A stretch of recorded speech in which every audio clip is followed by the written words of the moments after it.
everyone, and welcome to another brand new spoiler review episode on the Geek Buddies. Hey! Is it cheesy? Yeah. Do we love it? Yeah. Yes, we do. And we're back to talk episode 2, cut and run of Star Wars The Bad Batch here on this particular episode of the Geek Buddies. It is a spoiler review episode, as we said, so if you haven't watched the episode, please stop here. Go watch the episode on Disney+. Come on back and pick up where you left off. Let's introduce ourselves. I am the Outlaw John Rocha, writer, producer, host here on the Geek Buddies and the Outlaw Nation. I am Michael Vogel. I am a writer and producer of animated TV shows and movies. And this is Shannon McClung. I'm an animation writer and a television actor where you may have seen me on Silicon Valley, Brooklyn Nine-Nine, and Teen Wolf. And joining us yet again, and she's going to be joining us for all 16 episodes of these reviews here, it is the great Laura Kelly. Laura, how are you? I'm doing very well. Thanks for having me again, guys. Happy to be back for all these fun reviews. Absolutely. She's the co-host of Force Toast Pod and the co-host of the Jedi Way here. We have, what was happened? What was it? Say that again. Force Toast Pod. Force Toast Pod. There it is. Sorry, Alice. I apologize to you Get as well. my show name right, or I'm out of here. I know, getting those green M&Ms, that was not easy. Anyway, we're going to get into so many things here. Today we'll talk about this second episode in the season. Definitely much shorter than that first episode. This one clocked in around 30 minutes with credits. So we're going to talk about it all beat by beat. But first, let's give our overall impressions of the episode. Let's start with our guest, Laura Kelly. What did you think overall of this second episode following such a momentous and massive opening episode of the season? It certainly was momentous and quite long. So this one was definitely a little bit more like in the vein of kind of what we're used to in terms of Star Wars animation. The pacing was still there for me. There was a little bit less action than the first episode for sure. But there are so many like little Star Wars great pieces of content in this episode that I really enjoyed. And I think I enjoyed it a lot more on my rewatch. So having watched it a second time, I was fully on board. And, we're building a little bit more on like the Hunter Omega relationship. And I really enjoyed visiting the certain characters that returned from the Clone Wars in this episode as well. So overall, definitely not. It wasn't as strong as the first episode, but still an extremely strong, really entertaining episode for me. Yeah, I have to agree with Laura. On a second rewatch, I found a lot more to discuss. I texted Laura yesterday. I don't know if there's much to discuss here. We should be in and out. And then I rewatched it. I was like, nope, actually, there is some philosophical discussions and more to discuss here. Michael, this is from director Brad Rouse, Stuart Lee. It's written by Gursimran Sandhu, and, of course, Jennifer Corbett back to write this as well as a showrunner. Talk to me what you thought about this second episode. A little bit similar to you guys. Obviously after the huge big bang of that supersized premiere, this definitely didn't have the same huge impact, but a lot of times at the beginning of a serialized series, there's certain things that you sort of need to get out of the way. Like, what are we at? Why are we actually taking a kid around with us? What are we doing? And you have an episode that sort of answers some of those questions so that you can kind of put them to bed and dive back into the adventure. And I think this episode did a really nice job of that. I think going back to Saleucami and catching up with Cut was a great way in to that to sort of reestablish things. And even though I thought that the heart of the episode was the Hunter and Omega stuff, for me, the most interesting thing in this episode, and I feel like one of the things that's going to be most interesting in the next several episodes, if not the whole season, is actually watching that transition from the Republic to the Empire. Because we've seen the show, we've seen Clone Wars, we've seen the stuff where the Republic was there and Palpatine was making his moves. Yeah. And with Rebels, we sort of pick up and the Empire is already pretty well established into the original trilogy. Right. But Bad Batch is kind of traversing a lot of territory where we're seeing this transition, which we've never seen before. So that was some of the stuff that I found the most interesting. Absolutely. Shannon, I think Mike hits it right on the head here. This is the Empire, the lost years. We're getting like all these years that we never had before, all these moments in this transition time. Maybe there's been some stuff on it. I haven't read every single book that's come out recently. Maybe there's been some allusions to it or some stuff that's been said there. But this is pretty much the transition into Empire rule for sure, along with holograms telling you what to do and what have you. And this is an interesting second episode for sure. What did you think? Yeah, I mean, this is what has been really great about all of the Star Wars televised properties, or all of the Star Wars televised projects, is they fill in those gaps in the timeline. And where and especially for like the prequels, for those older fans who weren't as into the prequels as the younger fans, what the Clone Wars did that was so great, which Vocal has spoken to a lot, is kind of padding those characters so that after you watch the Clone Wars, you go back and watch the prequels and you get something different out of it. Now this episode, yeah. I mean, once you start off with such a bang like the first episode, you can't have every episode be like that. I mean, this episode is more of an example of what the show will probably be week to week. Now, I think we're still going to get some huge action, but the reason that the action we get so invested into it is because we get to know the characters more. And as you start to see this developing relationship between Hunter and Omega, as you get to know Tech and Wrecker, and we already knew Echo, but I mean, you get to know those guys better, you become more and more invested in that action. So, I mean, I thought, the sequence at the end was a lot of fun. And yeah, I think this is just kind of setting the stage for some bigger stuff that's coming down the line. Absolutely. There are concepts that are being dropped just casually in conversation quickly and moving on just to let you fester with them as a viewer for sure as you watch the next scene roll through. I like that they're dropping things that are a little bit bigger than what you're actually watching on the screen. Appreciate that. And I thought this episode certainly did that again. This idea, once again, of free will versus choice pops up. This idea of family. What does it mean to be a family? All of that seems to really be highlighted here. And speaking of the Clone Wars, we certainly get somebody who returns from the Clone Wars here in this episode as well. Let's jump into it. And last warning, spoiler review. If you haven't watched it, get the hell out of here. Go watch it. Come on back. Get out of hang here. out with us. So let's pick up where we left off. Of course, the Havoc Marauder, full of the Bad Batch. They've taken off and escaped Kamino and Crosshair, and they're heading towards the planet of Saleucami. Am I saying that right? Saleucami. You did it. Yes. Thank you. You did very much. it. Thank you so much. We see Hunter kind of walking out of the cockpit, and he sees Omega and Wrecker both sleeping, of course, because they're probably about equal in terms of mental intelligence. So they're asleep at this point together. Omega is tired from exploring the ship.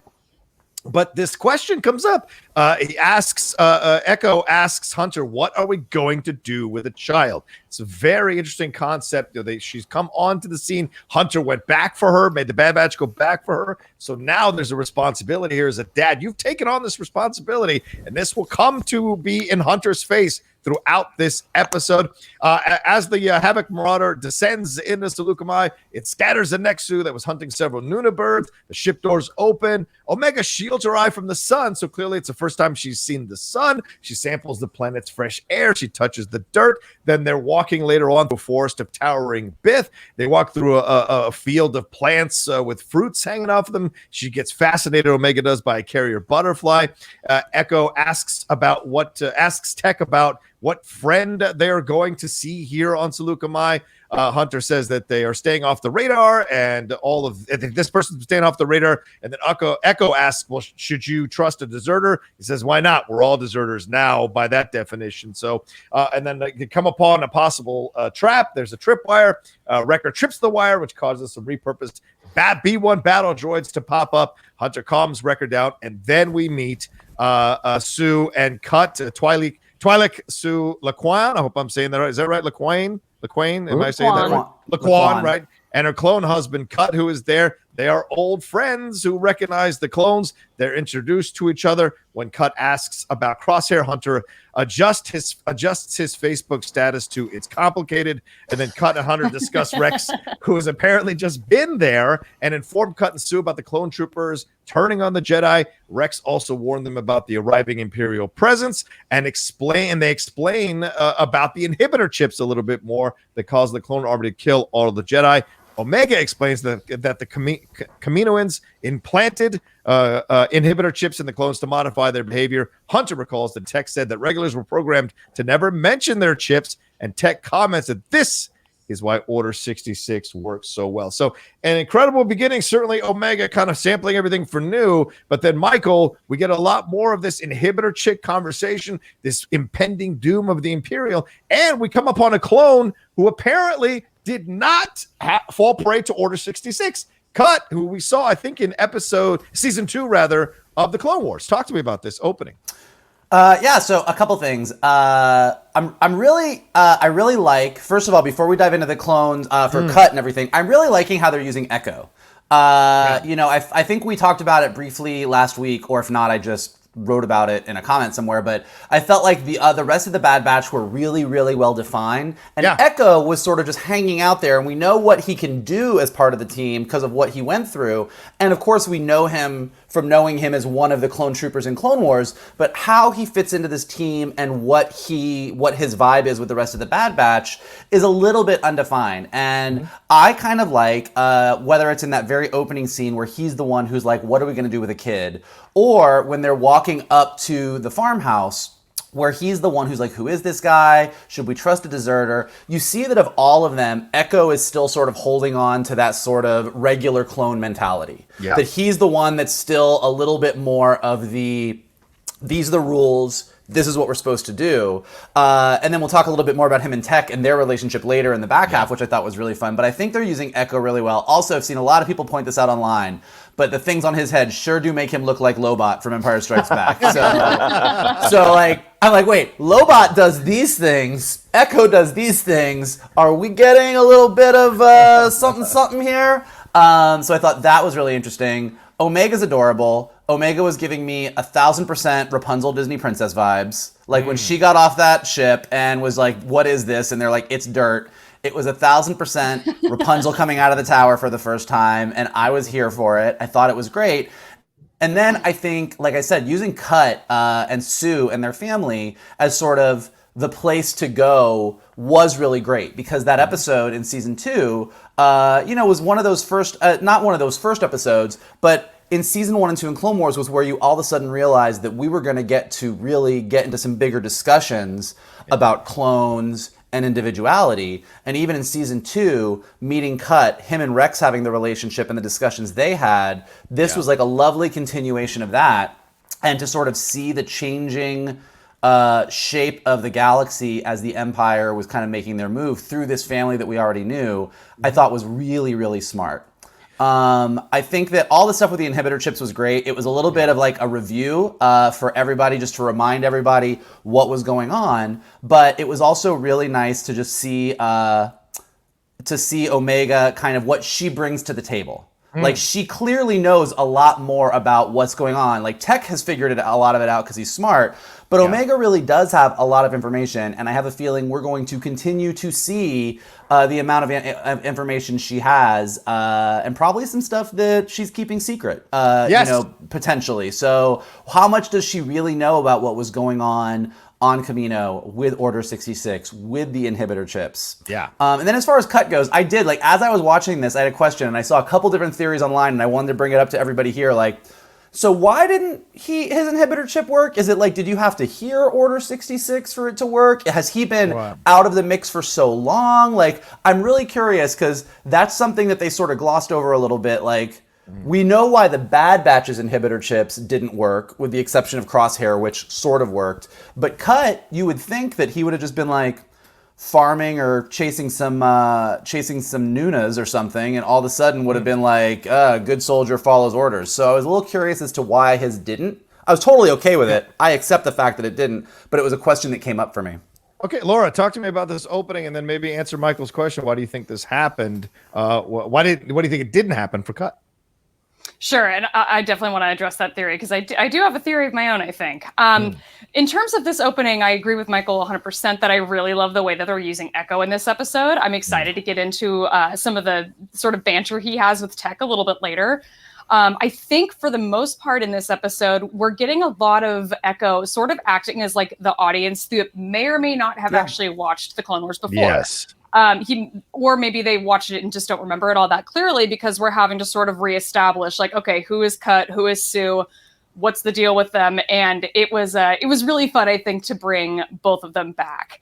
Part of my theory for answering Michael's question is that I think we're going to see more of Cut. I have a feeling we're going to be bringing that character back at some point later in the season, and maybe we'll learn a little bit more then about what happened with his inhibitor chip, or what didn't happen.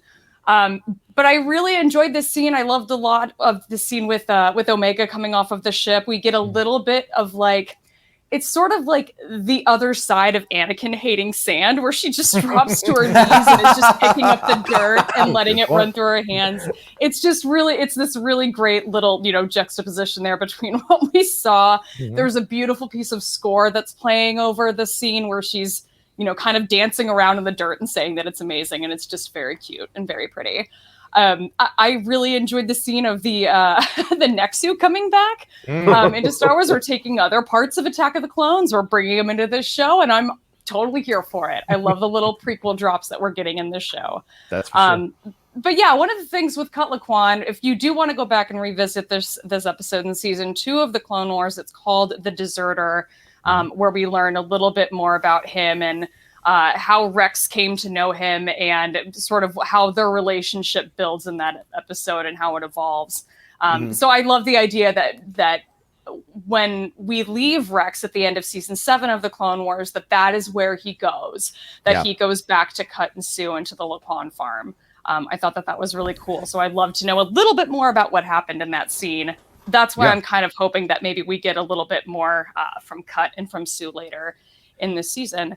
But yeah, I think that this was great. We've got Sue is a really, really great. She's a sharpshooter. She's got a little bit, I love that she kind of recognizes that the Bad Batch. We know that they have an established relationship. They've been there before. We have Uncle Wrecker is the relationship he has with the kids who are. This is one of those things that was sort of tackled in the Clone Wars. Those children are very unusual looking. They're a little bit easier. They're a little bit easier on the eyes in this sort of design style and this animation that we're seeing. When you see them in season 2 of the Clone Wars, they're just a little bit weird looking. But I think basically that the thing that they don't say in this episode is that Cut Laquan is not actually their biological father. He's their adoptive father. We don't know who their human father is. But he's obviously very attached to them and has become a very great father to them. And I love seeing how he brings that into sort of instructing Hunter throughout the episode later on too. Absolutely. In terms of Michael's theory, I think that number one, we're going to revisit Cut later. Number two, Saleucami is a huge planet. We don't actually know where they were when Order 66 took place. And when I say they, I mean like Stas Ali was the Jedi Master who was killed on Saleucami during Order 66 by her batch of clones. But that could have been happening on like the other side of the planet. For sure. And I have a feeling that if there isn't a Jedi in your immediate, the proximity, maybe it just wouldn't have really affected anything. Like he would have gotten that message and been like, well, there's nobody around, so I think I'll just hang out. But I think that I almost wonder that if we're going to see Cut again later in this season, and if he does happen to come across a Force user at some point, whether it's one of the Jedi that we know are alive or Ahsoka Tano or something like that, that maybe he might react in a sort of way. But that's just my theory, is that there was nobody in the proximity. So I'm not sure. All right, Shannon, let's go to you here, man. What did you think overall about this opening intro? And then how do you answer Michael's question that he posed as well? Yeah, one, I think I love that they dropped the Clone Wars narration at the beginning, because one, the Clone Wars are over, but also this is now its own show. Like they use that as sort of like some connective tissue from one into the other. I love the shot of Omega and Wrecker passed out with all of these things opened. It looked like two kids on Christmas morning, after all of that adrenaline has worn off from opening your presents. It's like literally like everything's open and they're just, passed out. I was like, oh, that's really funny. That was a nice move. It's interesting what you guys said about Echo, because I think initially in the promos, you see Omega and I just sort of assumed like this is our window into this world, and it is to a degree, but it is more Echo. I mean, it is someone who is new to the world of the Bad Batch, because for Omega, outside of Kamino, everything is new. So, I mean, one, it's a very sweet moment. You get to see sort of this, the wonder of a child seeing things for the first time. I thought it was interesting with Sue's kids that the daughter, the older they get, it seems like the more blue she is becoming. So I'm wondering, like, was it a human father, or is this just the way Twi'leks grow? It's supposed to be a human father. Yes. Is it a human? Right? Okay. But yeah, I mean, to the cut Order 66 of it all, I hope this is revisited, because otherwise I do think this was a missed opportunity in the storytelling. Like, I do actually think, like, yes, if you are not aware of a Jedi's presence, you wouldn't necessarily know what to do. I mean, the assumption is that all these clone troopers are going to be headed by a Jedi. And so, I mean, I don't think if you're away from it I think an inhibitor chip works no matter you're with the clones or if you're not. I mean, I think that doesn't affect the how much the chip will work. But if you're not aware of anything around you, I don't think, because even like thinking about when we watched it in Clone Wars, when Order 66 happened, they didn't become automatons. Like, they didn't become zombies. Right. Like, they literally like, hey, we got to go kill this person. And then after it was over, like, it was over. Like, they kind of went back to how they were. So I could see Cut having a blip. Hold on. I could see Cut having a blip and not really knowing what it was, and then just kind of caring about his day. Okay. I think that's true. I do think there is a very subtle bit of retconning going on, which I think is good, is that because we've never really addressed what happened to the clones post-Order 66, what we're seeing, and we see a lot in this episode, is that not only did the clones execute Order 66, but post that, they all kind of became assholes. Like, there's definitely see on the show, in this episode. They've definitely like Order 66 wasn't just kill the Jedi and then go back to normal. Order 66 was kill the Jedi and then basically become a much more aggressive trooper than you were before. So I think that's going to be interesting. We'll see it in a little bit. Yeah, and I think that's I lean more towards the fact that there are no Jedi around, so there was no need to activate him in this way. It doesn't make any sense because the other clone troopers were handling it. But there must be a reason that Rex came to Cut, and then the Bad Batch subsequently, a day later, come to Cut. So Cut must be some kind of, he must represent something that they instinctively know to go to talk to, or touch base with here in this situation. And he's a pretty progressive guy. He took his wife's last name. Give him respect. Respect to the man. I got to give it up to the guy. Also, let's move on here. Cut and Sue's children, as Laura just mentioned, come running in. Wrecker is delighted to see them. Uncle Wrecker there. They check out Omega because there are no children here, and they walk out with her to play. They're playing catch, and true to form, Omega asks, what's the purpose of this game? So they cut to, and then they get some intel on Omega from Hunter. Hunter explains to Cut and Sue that she might be, she's like them, a defective clone, but that Cut ominously says the Kaminoans don't create anything without a purpose. So I'm holding on to that. I still think she's a spy. Hunter pushes back on her purpose and says she's just a kid. Then Cut makes a joke that battling droids was easy compared to raising a child. Hunter says they had no choice but to go back for her. Cut says Saleucami is also not safe and that Rex warned them that Imperial cold troopers are going to show up. Hunter tells Cut that he plans to travel to a nearby spaceport to book them off-world transport, invites Cut along. Cut says the Hunter is a wanted man. That is too risky. Cut says he has to do what is best for the children, and Hunter watches with a smile as Omega plays ball with the Laquan children. So we'll stop here real quick, and then we'll move on to the next scene. What do you think this means that Cut says here, Laura? The Kaminoans do not create anything without a purpose, and this idea of Omega still discovering everything as she goes along. We're seeing this father role being played by Hunter, like slowly but surely throughout this episode here. What did you think Cut meant first, though? That's hard to say, and I kind of think that maybe my very interesting theory I think about Omega being being like a force sensitive being has probably been already debunked, surprisingly enough. I do think that if she was created for some sort of purpose, I think we're going to hopefully find out soon. I still am not sure if we know exactly what that little metal headpiece is that she wears and she takes off at some point later in this episode. But it's one of those things where I think that Cut definitely has a point, that they're not creating anything without any kind of, intention. Yeah. There was definitely something there. I still don't think that she's a spy. Okay. And I'm really hoping that she's not a spy, but just because she's just so adorable and precocious. True. But I think that there's definitely something there, whether it was just like enhanced intelligence or enhanced curiosity or something. I truly am not sure at this point.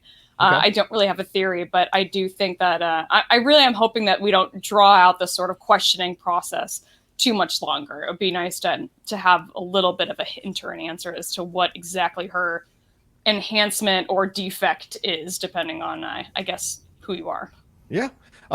Shannon, some people pointed out that her hairstyle is very similar to Palpatine. Do we have a Palpatine clone? Oh, God. What is your thoughts on what Cut said about Omega here? I mean, I definitely don't think she's a Palpatine clone. I mean, when I looked at her hair, I thought of Cut's hair from season 2, and it was kind of just grown out a little bit. Fair enough. Just a different color. But yeah, I mean, one, there was a moment in the episode, and I'll talk about it when we get there, that I thought for sure, I'm like, oh, Laura was right. Laura's right. Here comes the Force. But agreed. Like, yeah, I mean, this is clearly going to be one of the mysteries of this season going forward. Is like, what is Omega's deal? Because that headpiece that she has on, is that an insignia of Kamino? I know one of the Kaminoans had it. Was wearing it around her neck as well. So I didn't know if is that the Kamino sort of sigil, or is that just something that connects her to that one particular Kaminoan? I wasn't sure. I don't think we know yet, do we? Yeah, I'm not sure. Yeah. Michael, what do you think about this thing that Cut references? Could she be a protector of the Bad Batch, not a spy, possibly when this all goes down, since she looks like an amalgamation of all 4 of them? I don't think that whatever the Kaminoans created her for necessarily has to do with the Bad Batch. Like, that's a big jump. That's a big jump to say they decided to make the first ever female version of the Jango Fett clone for reasons, to say we're going to make this thing because maybe at some point the Bad Batch is going to defect, and then we'll have this thing that's going to go with that. Like, there's a lot of hoops to jump through to say that's the reason. I think there's some other reason. I still think we were trying to make a Force sensitive clone. Because, like, in addition, when Cut says, she's definitely, there's more going on here. Like, she's the only female clone. Like, that is a big difference, regardless of what else she can do. True. So why did they make a female clone now, after years and years and years of just like popping out these other clones? Why now? Why this one? What was the reason? Does it have to do with the Force? Does it have to do with trying to create someone who can do all the only way it might tie to the Bad Batch is knowing that they each have these qualities, and trying to make a perfect clone that can do all of those things might be something. But I do think there's definitely a reason. There's definitely a secret to Omega. And I think a lot of it will tie into why they created a female clone. Like, I think that is definitely a big key to it, because that is off the bat, before we know anything else, like I said, the biggest difference. So it'll be interesting to see. And I'm kind of with Laura. I'm curious how long they will drag the mystery of it out before we get our big reveal. I kind of hope it's sooner than later, so that we can find out what it is and let it like just propel the story forward. The only other... Oh, go ahead. No. Sorry, Mike. Go ahead, Mike. No, I mean, the only other thing I was going to say is watching Omega play catch with the kids gave me PTSD to every PE class I ever had in my life, because that is how I was in every PE class I've ever taken. Like, what do we do with this ball? Throw it at me. Oh, cool. I can totally see you going, what's the point of this game? This makes sense. That happened more than once.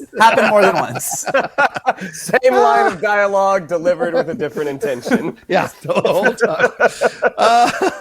All right, let's move on. Later that day, Cut and Hunter go into town. They have a convo about what the clone troopers should be doing post the Clone Wars here. Cut explains that the Imperials have started confiscating all the ships like a week ago. Says they're tagging them inside of an impound lot. Cut plans to book his family's passage off-world so they can start a new life on a distant planet. Hunter adds that that the key is to not be found. Then Cut says something really interesting. He tells Hunter the way to do that is to disappear, stop being a clone, and put your life as a soldier behind. I think this is a foreshadowing, possibly, where Hunter just goes off with Omega and becomes the dad to this clone. I just have a weird feeling that that's where we're going to end up by the time this whole thing is over. Just then, they're greeted by an Alina merchant, this is an awesome sequence, who asks them what they want. Cuss says he wants to book this passage.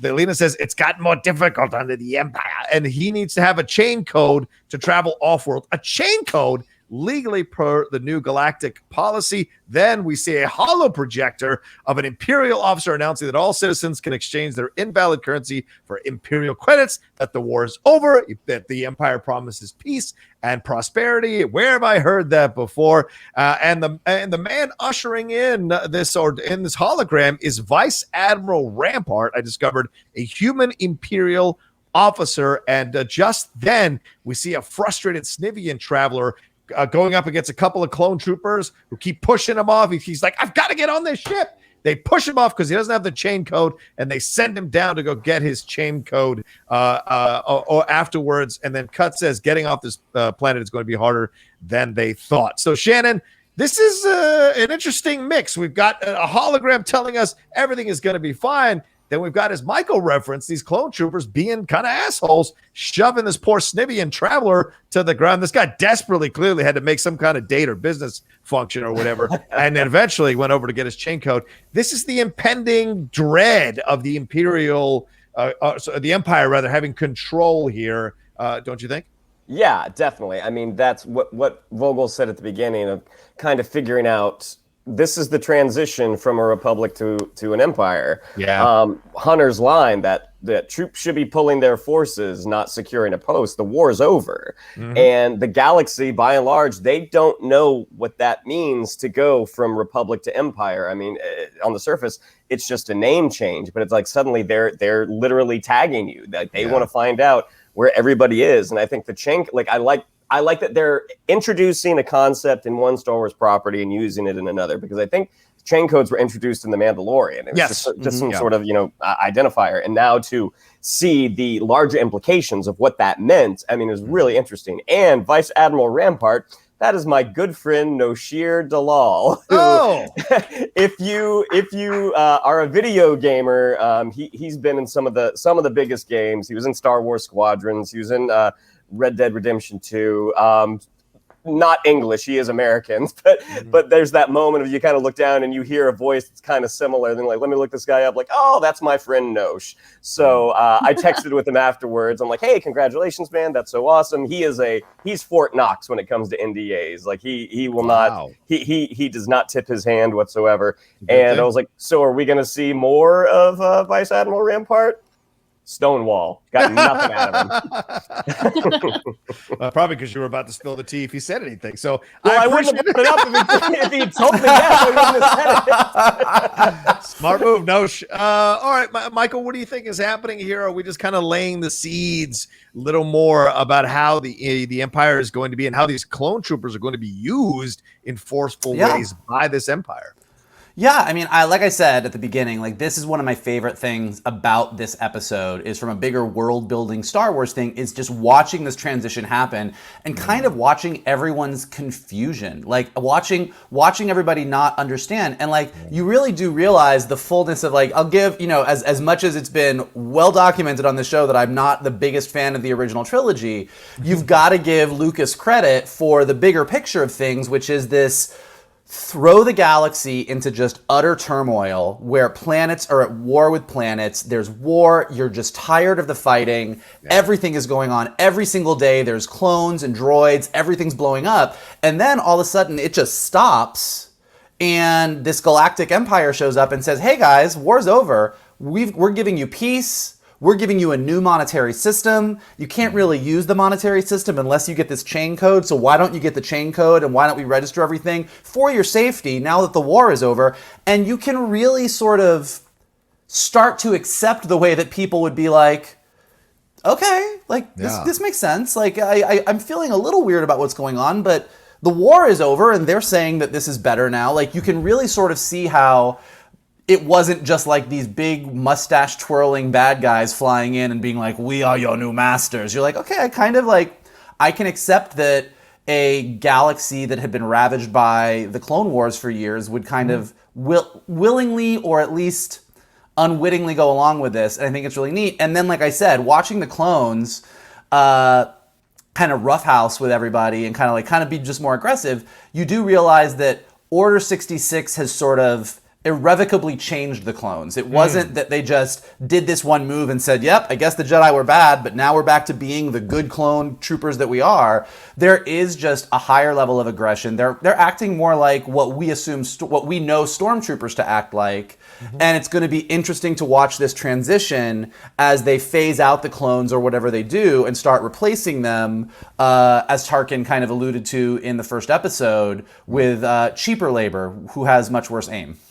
Yeah, Laura, this is an interesting thing Michael brings up, right? Because, I mean, this idea is and I wonder, asking overall here, because you're such a massive Star Wars fan, you've been talking about this for such a long time, the idea that we loved the Clone Troopers through Clone Wars. Now the Bad Batch series is kind of making us turn on these Clone Troopers a little bit, seeing the worser parts of them. So those warm, fuzzy feelings we felt for the Clone Troopers overall starting to go away a little bit as they become a little more aggressive. And we actually saw their armor looks like it has changed more closer to what we see from the stormtroopers coming up a little bit later on in this timeline. What did you think about this whole sequence and that particular concept?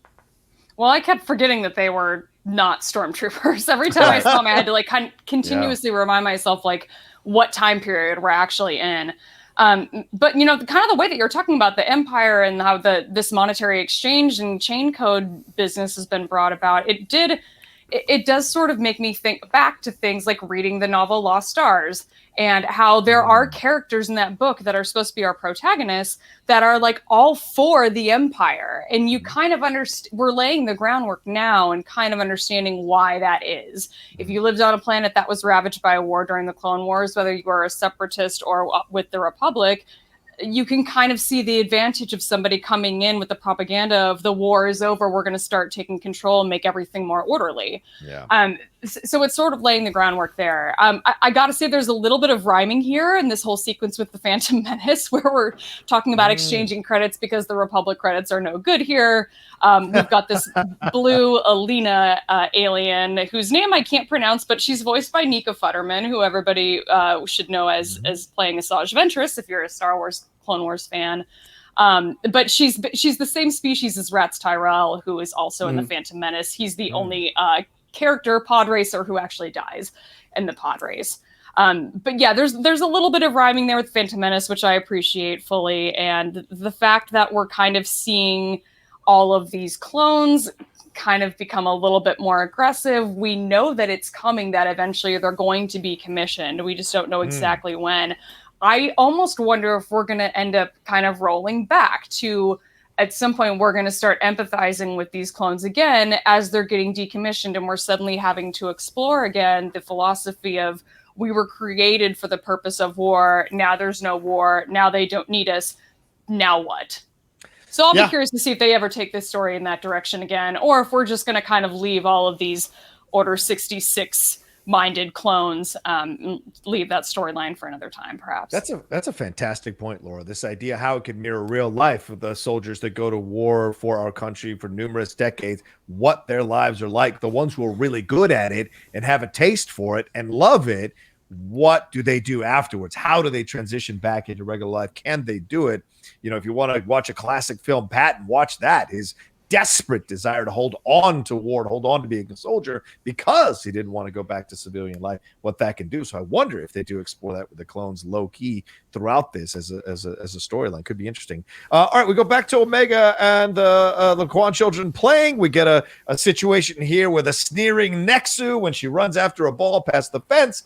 Both Hunter and Sue take care of business here. Sue's a hell of a shot. Hunter and her have a little bit of exchange where he says he forgets how good of a shot she was.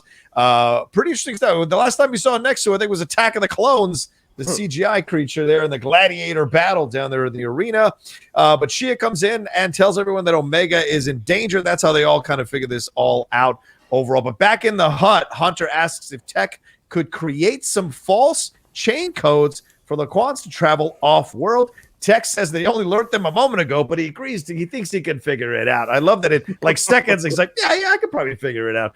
But Hunter is determined to get Cut, Sue, and their kids on the next shuttle off world. But Omega gets yelled at after this whole situation happens with the Nexu by Hunter, not in a aggressive way, but certainly a I was afraid for you kind of way. And Cut has to come in and pick her up. And it's just a classic thing where he like says asks if she's okay, picks her up, carries her over, and Hunter's got to learn this lesson of how to be a better dad, a more understanding dad.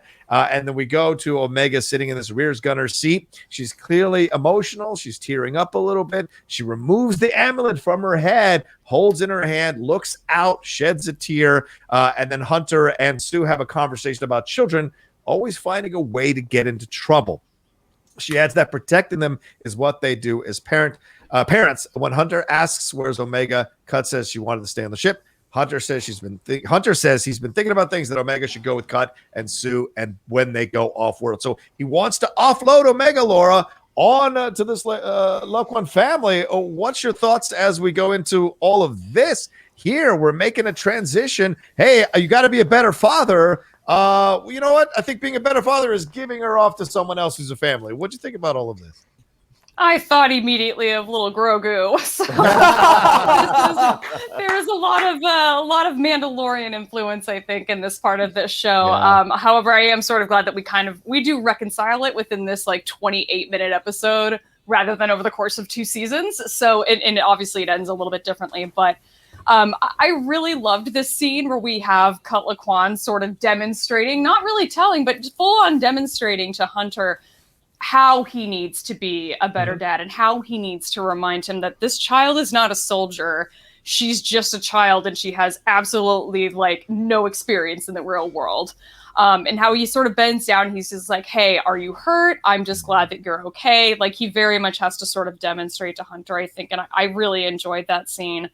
I love the scene of Omega sitting in the gunner seat in the ship, looking up at the sky. We've seen Ezra Bridger in this exact same position in season 4 of Rebels, and so as soon as I saw that, I was getting like Ezra Bridger vibes, which is just making her even more endearing to me as a character. But yeah, the fact that Hunter then gets angry at her at first, and that's what sends her sort of running off. But, she's not angry at Hunter. I think we learn that she's an adolescent, and you would sort of almost expect her to become angry and sort of rebel when somebody would yell at her like that. But it just kind of sort of reinforces the fact to me that she's actually half that age, like she might look like an adolescent, but she's only got the sort of experience of more like a 6 or 7 year old. Yeah. And so it's really just kind of more just enforcing for me. Like she is supposed to be, I think, a little bit of like our Grogu in this show, which just makes me absolutely love her and want to just collect little figurines of her to have everywhere. Michael, thoughts on this and, being a good dad? I mean, I'm sure your dad, he's got a big booming voice, but I'm sure he knew the moments when to pick you up and when to kind of call you out on stuff. What did you think about this? Dad had some Cut moments. He had some Hunter moments. There's a lot of moments in childhood. I'm sure there was. I was precocious. Let's say that. I imagine you would have totally run after the ball. I imagine, yes. Well, yeah, I wouldn't have run after the ball. I would have run away from the ball. But anyway, regardless.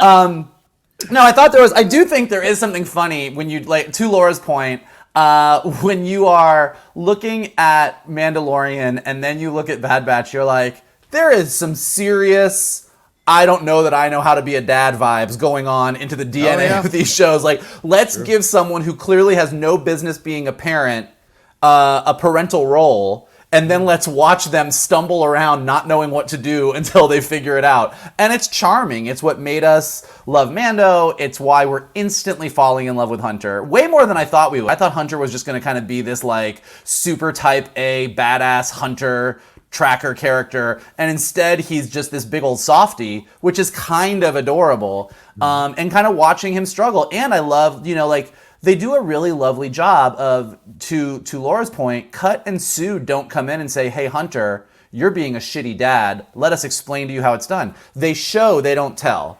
Like they just do what they do, and we as the audience are watching Hunter watch them and kind of see. And it's what's really kind of lovely about all this is when Hunter says, "This is no world for Omega." She shouldn't be with us. She should be with you guys. That's half true.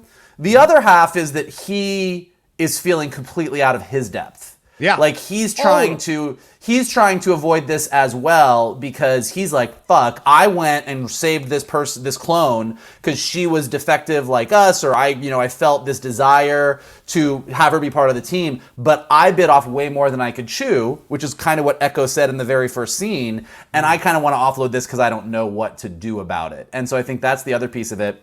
And then as far as Omega sitting in the ship, the fact that she takes that medallion off her head and kind of looks at it is just a giant spotlight on the fact that thing is important. It's not just decoration. Like whatever it is, to Shannon's point, it is important. Omega knows at least somewhat what it means. And looking at that and kind of having this reflective moment means that we're definitely going to come back to this. And then to Laura's point, you're looking at Omega in this moment, and I thought of the amazing job that they've done in the animated universe in Mandalorian. They've given us Ahsoka Tano, who was this young character who kind of looked off into the stars and like was looking at these Jedi and wanted to be just like them. They've given us Ezra Bridger, who was this kid who didn't know where his parents were, didn't know that he even wanted to be a part of the rebellion. They've given us Grogu, and now they're giving us Omega. They are literally stacking the deck for the next generation of amazing Star Wars characters that we are going to care about and love as much as we've ever cared about Han, Leia, Luke, Lando, any of them. And I think it's pretty awesome. Slow down. Maybe I'm just saying. We'll see. They're also selling toys. Way to go, Disney. But Shannon, talk to me about this whole situation. Did you like this? And is the amulet? Is that her thinking about her mom? Is Nala Se, in essence, a mom figure here? Was that moment of her wanting her mom after her dad yelled at her? What do you think about this whole scene? I mean, I think that's entirely possible, but also Nala Se helped her leave, allowed the Bad Batch to leave for a reason, because she's like, the kid is probably not going to be safe here. Whatever we did to her, however we designed her, it could be of value to these people who may not have the best intentions anymore. When the Nexu kind of popped up as Omega was chasing the ball, that's when I was like, "Oh, Laura was right. She's about to do the Grogu Mudhorn in just a second." But then when they get back into the house and Hunter is sort of disciplining her, probably not in the most constructive way. I don't see him trying to offload her, and maybe I just have issue with that term. I'm sorry. I don't mean it in a negative way. I think he's doing it from a good place, but he is trying. I think it's just. I think he's thinking. Echo was right. Like we are on the run. We are fugitives, and maybe this is not the best place for a kid, despite the fact that she is one of us. So, but what Laura said about Cut immediately kind of getting on Omega's level, asking if she's okay. It's like, this is what an experienced parent does. Yep. And you see why Sue is quite happy to have Cut be her life partner and help her in this parenting of her two children. That's a smart move overall. I didn't mean to imply that he was offloading. I just meant from a good place. I think this is a better situation for her to be in, for sure. And I bet if Crosshair was there, he'd probably be like, "I told you." Anyway, all right. So I'm pretty sure he probably would have said that at that moment. All right, we go back to the Havoc Marauder. Let's get through this. We're going to run through this real quickly. Michael, I'm going to go to you on this one first. Of course, Echo and Tech are discussing the irony of clones wanting names rather than numbers, and that people are signing up to be given numbers. And Tech actually takes a moment and be like, this is kind of ingenious, but it did send a chill down my spine. They're creating a database to identify anyone in the galaxy. We get more about how Echo is going to, or how Tech is going to figure out the chain code situation, and then they're going to essentially surrender the ship to be able to get in there. Hunter's not happy about this, and then because Omega's on the ship, which Tech and Echo did not know, so that adds a whole new situation to this. We cut to the spaceport. The clone troopers are investigating the ship after it's been taken. Tech and Echo wait for the troopers to leave and jump down in full armor. We get all of this happening here, and then you find out that Omega has taken the disc. She's sneaking off here, and the whole time Hunter and Wrecker and the Laquans, the whole family there, have gone over to the spaceport to get signed in. And so it's Omega who runs up with these chain codes, with this situation, and then we hear comm chatter. Tech and Echo hear comm chatter, see a column of clone troopers marching by. Tech says they can't get caught without the chain codes. Echo disagrees, and this is where we get going. They notice that Omega and the discs are missing, as I said. Then Hunter and the Laquans are in line, and Tech tells Hunter that Omega is going to pass them the chain codes, and Hunter is freaking out, fearful for Omega's safety. Sue reminds him the kids find trouble, and Wrecker runs off to help. I think I'm just going to speed through this real quick, and then we'll talk about this entire sequence over. Oh, maybe we'll stop here, and then we'll talk about the action sequence leading off with Shannon. So, Michael, all of this, Omega get involved with this, chain codes, people signing up, the database. Talk to me. This is a chilling concept. Yeah, it is. I mean, but like you really do see, again, we talked about this last week, kind of using the clones to have discussions about individuality, what it means to be a person, whatever. So kind of making that point that one of the things they did, again, from the prequel trilogy into the series, is they made the choice that all the clones started to give themselves names. It's one of the most brilliant things that they did. Yeah. So automatically in the movie, bunch of like sort of clones that all look like Tamora Morrison and all were just doing their duty. And then we get to the series and you're like, my name is Rex, my name is Fives, my name is Echo. And giving themselves names made them people, took them down a road where they became characters to us. So to have those characters that went from being numbers to individuals, having a discussion about how the Empire is trying to take individuals and turn them into numbers is just great storytelling. Like, that's just awesome. Then in addition to that, I am loving the Tech Echo dynamic. Mm-hmm. Like, again, Echo just sort of has this by the book sort of, I'm a soldier, this is what we do. And Tech, whose brain is working 12 times faster than everybody else's, who's a little bit dismissive and doesn't necessarily tell you everything he's thinking about because his brain is working so fast, watching Echo sort of get annoyed with him as Tech's like, well, this is obviously what we're going to do. It's the best move. And he's like, how is that the best move? Like, their dynamic is really fun.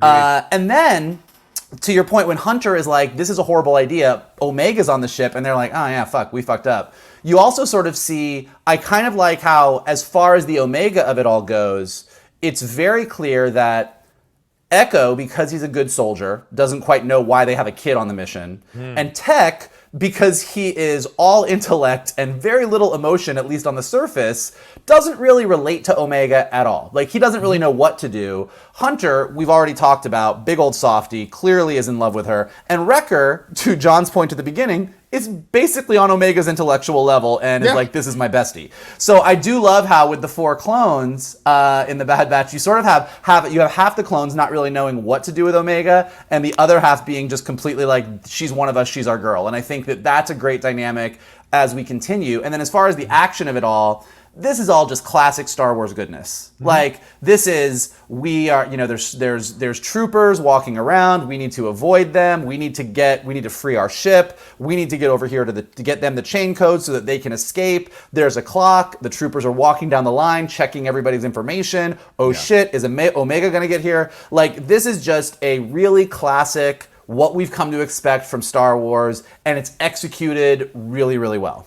Yeah, the tension certainly is there for sure. Yeah, is Mike right here, Shannon? Is this 4 men and a baby? This feels like this is what we're dealing with here in this situation. I mean, it just feels, and I love that they have Omega do exactly what a child would do, crying 1 second, 5 minutes later, leaning over from the chair. What's up, everyone? It is a great plan. So like she's moved past it. So yeah, what did you think about this whole thing? I mean, the coolest thing that I noticed was when Tech was doing the chain codes, how Omega is watching him. Mm-hmm. And it's like, okay, is she watching him because she's thinking, oh yeah, that's how I would do it too? Or is she watching him saying, hey, there's 5 there, not 4? Mm-hmm. Why? Not yet. She'll notice that a little bit later. No. Yes. I'm saying she noticed it then. Oh, interesting. that she's watching him do a 5th chain code saying, well, there's 4 of the family.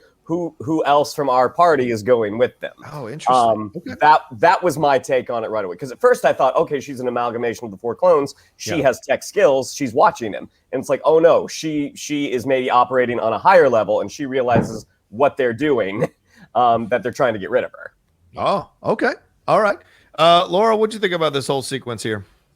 I want to talk a little bit more about Tech and Echo. I really enjoyed this sort of sense of like playful familiarity that the two of them have. There's just this really kind of fun banter as we've separated the two of them from the rest of the group to sort of complete this section of the mission.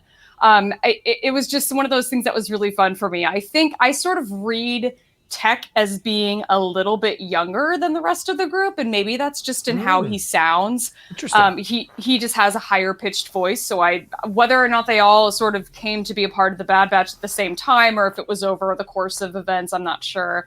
But he definitely just sounds a little bit younger. We also have Echo, who's new to the group, and so I kind of love that they may or may not have sort of that in common.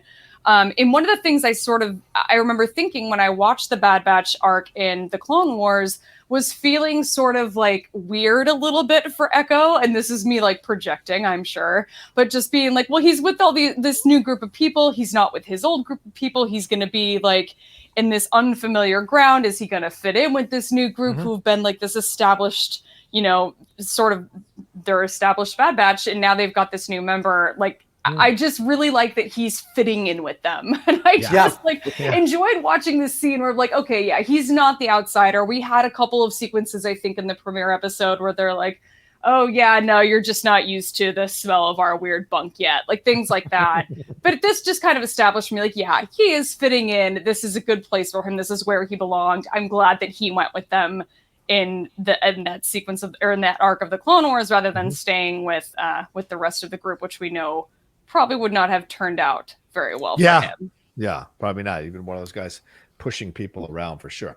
All right, let's get to the last sequence here. We go back to the ship. Big old fight breaks out. Wrecker comes in. There's all this stuff going on with Tech, Echo, and Wrecker there for sure. And in the meantime, Omega arrives with the chain codes. It notices the Tech made 5 chain codes instead of 4. Shannon is thinking that she noticed it beforehand, so wants to kind of maybe call it out Hunter in this. Cut is surprised that Hunter did not inform Omega of the plan. Of course, a good dad would. A good dad would have this conversation ahead of time, not just throw it in at the last minute. Hunter tells Omega that the extra chain code is for her so she can go with Cut and Sue. Omega is shocked, asks if she did something wrong. Hunter explains his reason. Omega says she wants to stay. Then she gives Hunter a sad, unyielding stare as she leaves.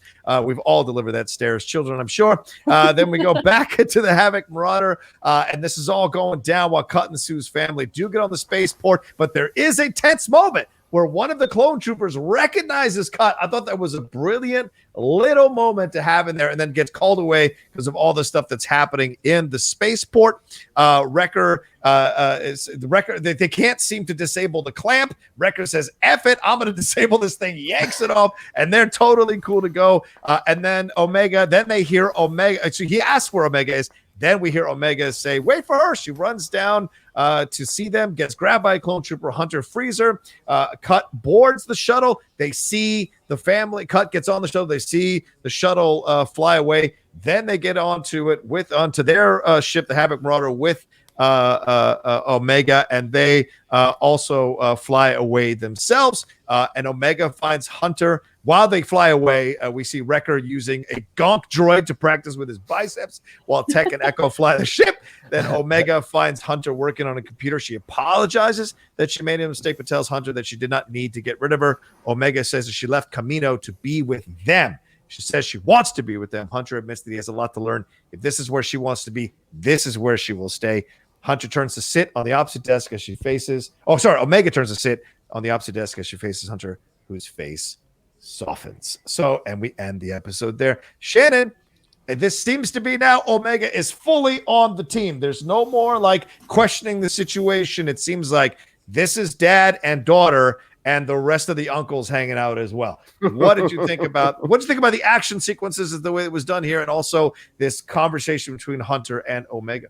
Well, I think to kick it off, when Omega runs into that Imperial R2 unit and that screech it makes, I'm like, oh my God, I don't think we've ever heard an R2 alarm system go off like this. Like, that is going to get people's attention. But yeah, I mean, the whole action scene was great. I mean, the fun thing that Star Wars is always able to do is you have different kind of points in the action, that you have the fire going on while we're also trying to do this other thing. And Echo or Tech has done his best to was it Echo or Tech who's trying to get the boot off the Echo. Is it Echo? Yeah. Trying to get the boot off the ship, and then as you said, John, like if you can't get it with finesse, Wrecker comes in there and just rips it off. Why isn't Wrecker doing all that the whole time? Why are they wasting trying to science the shit out of it? Just send Wrecker over there. Anyway, sorry, go ahead. You can't break everything. Fair enough. But then, yeah, I mean, like the moment that you see Omega is running towards the ship in danger, Hunter launches into full-on dad mode with his Rambo Bowie knife, bang, bang, bang. And then the way that Omega phrases this, like, I'm sorry, I know I have a lot to learn. Mm-hmm. And it's interesting because that's teammate talk right there. That's not father-daughter. Like, I know I have a lot to learn. Like, I need you to show me how to do this stuff. Like, don't get rid of me. Like, I want to be here with you guys. Yeah, I mean, it's just really, really kind of, heartbreaking dialogue to hear a child say that, to a grown up, and thinking, yeah, like we're all a team. Like, yes, we're all the same. I'm with you guys. Like, yeah, it was a very, very enjoyable, especially on a rewatch.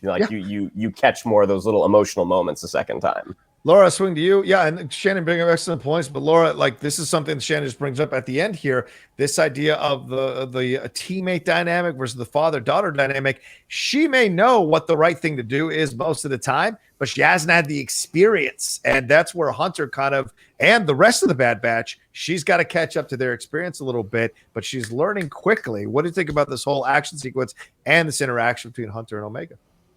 Well, I think that the interaction between Hunter and Omega is really going to be like the emotional centerpiece, I think, of this show. We're going to just continue to see that over and over again, which I have no problem with. I think one of the advantages that we have in this show over The Mandalorian was that Grogu did not have any ability to verbally express himself. We got a lot of big, sad eyes. Which were very enjoyable and very cute, don't get me wrong. But this is the advantage of Omega being an adolescent human, is that she can actually express herself. And it's so cute. She, like, she looks at Hunter and she's like, did I do something wrong? Is this why you want to get rid of me? Because she just doesn't understand. And I think that it's really telling that we were able to get through this whole sequence of this, we need to get rid of her. It's for our own good. It's also for my own good because I can't handle this. And then, but it's her choice to eventually run back and stay. And it was one of those things, we got through basically 2 seasons of The Mandalorian in 28 minutes, in terms of like the dilemma of giving up the child for its own good.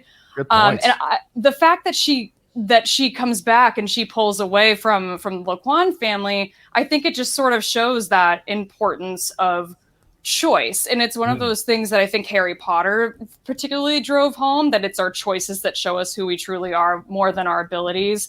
We've got, this very endearing character that I think is also going to sort of serve as our protagonist eventually in this show that we're cheering for, that makes this choice, and that it's her choice to stay.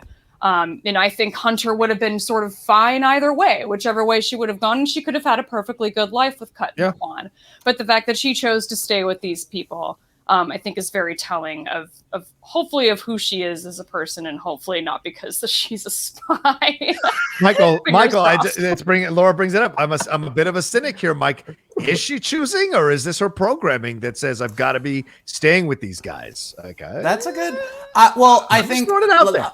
You can be, even if you are cynically correct, I would still side with Laura in that if her programming is leading her down a road, Laura is right that at some point the storytelling direction is, I'm going to make a choice against my programming. Like Right. even if her programming That's is gotta come. is sending her down a road where the Kaminoans want her to be with the Bad Batch for what, like even if that is where we're going, Laura's right that the concept of choice and the concept of do I do what I was programmed to do or do I do what my heart tells me to do, it will be where we're going if we're not already there, I think. Yeah.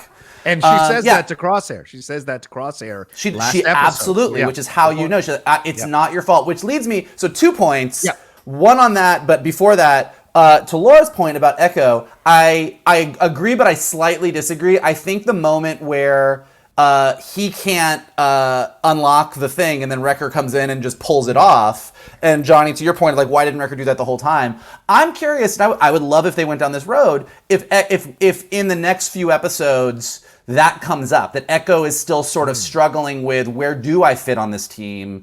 You guys all have this way of working with each other, and I'm still figuring it out. Yeah. And I would love to see an Echo-centric episode where he's dealing with these abilities are new to me, being a member of this team is new to me. I'm more used to the way things were back in the day with Rex and the guys, and really dig into that a little bit more and see an episode that's really built all around the moment where he really, really becomes a part of the team. I think would be fun.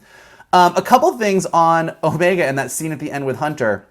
One of the things that struck me was, Omega knows a lot about, she knows about the inhibitor chips. To Johnny's point, she said to Crosshair in the first episode, I know what you're going to do. It's not your fault. Like, she understands the clones. And she wants to be with the Bad Batch because she is a clone. And it struck me that if she wasn't female, if she was a little boy who was clearly just a mini clone, a mini Rex, a mini Hunter, whatever, I think everyone would have a much easier time understanding you are us, we are you, we are all the same, of course you want to be with us. But by making her a female, it automatically sort of distances her to a degree where everybody's treating her more like a kid or more like and I think she actually understands better than the Bad Batch does that she's them. When she says, to Shannon's point, the way she phrases it, I know I have a lot to learn. Like, she wants to be what they are. Like, she wants to, even in that lovely moment, the Steven Spielberg Jaws moment in the first episode when they're in the prison cell and she's copying every move that Hunter does. Like, she wants to be them because I think she understands that she was created from the same stuff. In a way that it's even hard for us as the audience because we automatically like, oh, you're cute, you're Omega, we want to take care of you, but she's a mini clone. She's as much them as Boba Fett or anyone else is. And so it'll be interesting to see the more that she reveals and the more that they really get into, she's built from the same stuff they are. It'll be interesting to see how that dynamic grows. Agreed, 1,000%. All right, well, there's our spoiler review of episode 2, cut and run here of Star Wars The Bad Batch. We thank you so much for watching or listening to this. Remember, you can always download it on our podcast feed, the Geek Buddies podcast feed, wherever you find podcasts. Shannon, what do we have to tell them? Yeah, I'd like to follow us on social media. On Twitter, it's at Geek_Buddies. On Instagram, at _Geek_Buddies. If you would like to follow me on social media, on Twitter, it's at Shannon_McClung. On Instagram, at Shannon the Geek Buddy. If you would like to follow Mr. Vogel, it is at MKToon. If you would like to follow Mr. Rocha, it is at The Rocha Sis. Mikey? Look, we don't need chain codes. We're not going to register you. Everyone is welcome here at the Geek Buddies. We are a free place, free from Empire rule. So if you would like to hang out with us, all you need to do... Keep it civil. As long as you keep it civil, yeah. Go ahead. Okay, keep it civil. But other than that, but here's some things that you can do to help us keep doing what we're doing. Definitely smash that like button below. Subscribe to Johnny's Outlaw page. There's lots of amazing content, including other spoiler reviews from all the other geeky things that are out there from the Geek Buddies. Yeah. If you're listening to us on Apple Podcasts or Anchor or Spotify or anywhere where podcasts are available, definitely leave us some stars. Leave us some comments. It helps us go up in the rankings. And the best thing that you guys can do is retweet this video, post it on your Facebook pages, put it on your Instagram stories, text it to your friends, text it to your parents. Say, hey, you should listen to these guys. They love Star Wars. And then get your parents super into Star Wars as well. That's what I do. Definitely leave some comments below. Let us know what you thought about this week's episode. And definitely stay tuned because we have a bunch more episodes of Bad Batch spoiler reviews coming up. Absolutely, absolutely. And of course, thanks again to the great Laura Kelly for sitting in and going with us on this ride. Thank you, Laura. Where can they find you? And please plug anything you got. Sure. Speaking of the Outlaw Nation, come find me and John over on The Jedi Way. That's a show hosted on here on his channel where we just talk about Star Wars in general. It's every other week and it's a lot of fun.